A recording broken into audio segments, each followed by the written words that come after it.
હર હર મહાદેવ। તો મિત્રો, આજના સફરમાં અમે તમને લઈને જઈ રહ્યા છીએ બરડા ડુંગરમાં બિરાજમાન મહાદેવની પાસે। મહાદેવના દર્શન કરીએ અને કુદરતની સોળે કલાએ ખીલે ઉઠેલા દ્રશ્યોને નિહાળીએ।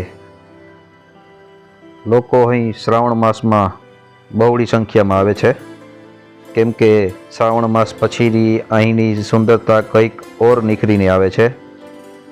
અહીં આવા પાણી માટે ને પશુઓને પીવા માટેની વ્યવસ્થા પણ કરવામાં આવી છે। તમને અહીં રસ્તામાં આવા વન્ય પ્રાણીઓ પણ જોવા મળી રહી છે।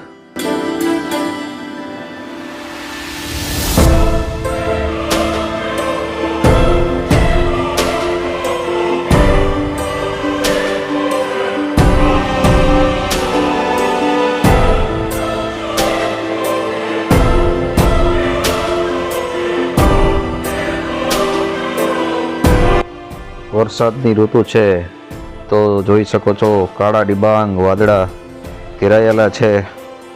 તો આવા મોસમમાં અહીં આવવાની બહુ મજા આવે। તમે જોઈ શકો છો કે અહીં નદી નાળામાં પાણી અવિરત ચાલુ જ છે।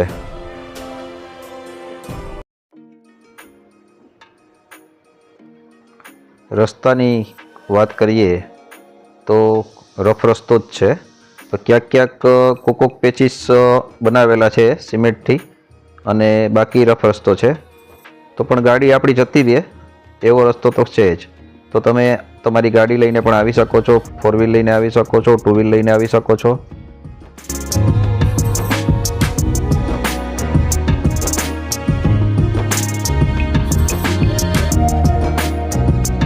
જોવો કુદરતનો નજારો, જાણે પ્રકૃતિ સોળે કળાએ ખીલી ઉઠી હોય અને ધરતીએ લીલા રંગની ચાદર ઓઢી હોય તેવો અદ્ભુત નજારો।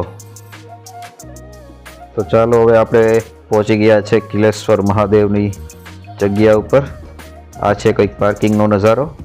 અહીં આપણે આપણી ગાડી પાર્કિંગ કરી દીધી છે।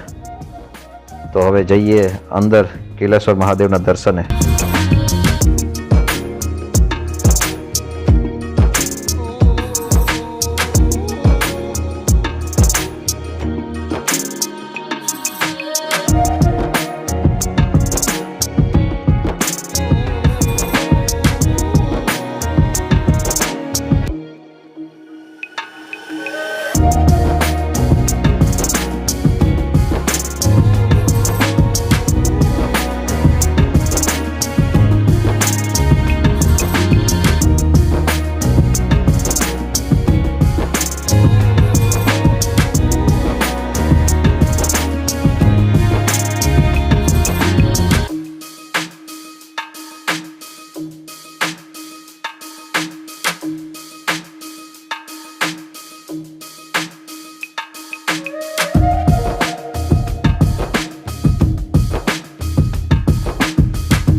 ચાલો, મંદિરના દર્શન થઈ ગયા છે. મંદિરે દર્શન કરી લીધા. તમે જોઈ શકો છો અહીં લોકો સ્વિમિંગની મજા માણી રહ્યા છે. તો હવે આપણે પણ સ્વિમિંગ માટે જઈશું અને આપણે પણ આ લાવો લેશું.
આ છે અહીંનું રાવણ વૃક્ષ. જોવો કેવું ઘટાદાર વૃક્ષ, વડનું વૃક્ષ છે. તેની ડાળીઓ કેટલી પથરાયેલી છે, એના ઉપરથી જ કદાચ એનું નામ રાવણ વૃક્ષ રાખવામાં આવેલું હશે. પર્યટકો માટે પ્રવાસનનું એક આ સુંદર સ્થળ ઉભરી આવેલું છે, કારણ કે કુદરતના ખોળે અને બરડા ડુંગરની ગોદમાં બિરાજમાન મહાદેવના દર્શનની સાથે સાથે એક આપ પિકનિકનું સ્થળ પણ ઉભરી આવેલું છે. આપ અહીં કુદરતી સૌંદર્યનો નજારો પણ આપ માણી શકો છો.